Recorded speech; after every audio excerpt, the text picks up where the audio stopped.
Retour sur la célébration de la Journée internationale des droits de la femme. On prend la direction du nord-est ivoirien où le monde universitaire de l'Université de Bondoukou et le programme des Nations Unies pour le développement ont honoré les femmes de toutes les colorations et sensibilités politiques, sociales et religieuses du Grand Togo. Un moment marqué par des conférences et autres panels pour promouvoir le leadership féminin et la participation des femmes aux prises de décision.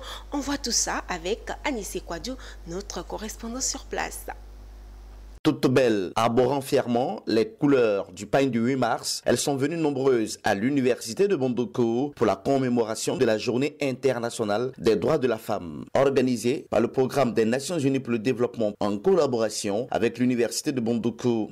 Les femmes sont également représentées. Célébrer les droits de la femme, c'est un plaisir, mais c'est un devoir pour l'université de Bondoukou. Au quotidien, nous travaillons à insérer les femmes dans tous nos organes de décision. Cette cérémonie placée sous la thématique « Droits de la femme en Côte d'Ivoire, 30 ans après Beijing, réalisation et stratégie pour l'avenir » avait pour vision, selon le PNUD, de promouvoir non seulement le leadership féminin, la participation féminine en mettant en relief celle-ci issue des divers secteurs d'activité. PNUD, nous sommes là aujourd'hui pour manifester notre soutien et notre accompagnement à promouvoir les droits des femmes, à mener des actions qui permettent aux jeunes filles de stimuler leur connaissance, leur créativité, mais aussi leur engagement pour une société stable. Durant cette célébration, des panels de haut niveau ont été prononcés, notamment les féminicides en Côte d'Ivoire, l'égalité d'opportunités d'accès aux emplois et l'application de la contribution des femmes aux charges du ménage. Oui, pour nous, cette journée a tout son sens en tant que femme universitaire.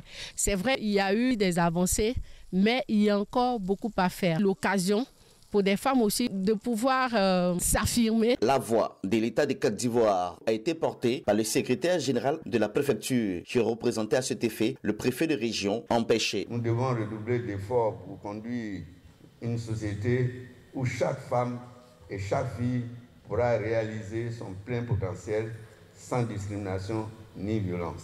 Cette célébration de la Journée internationale de la femme, organisée par le programme des Nations Unies pour le développement, en collaboration avec l'université de Bondoukou, a été aussi marquée par des activités sportives et des expositions d'œuvres d'art, qui pour la plupart ont été réalisées par des jeunes filles inspirantes.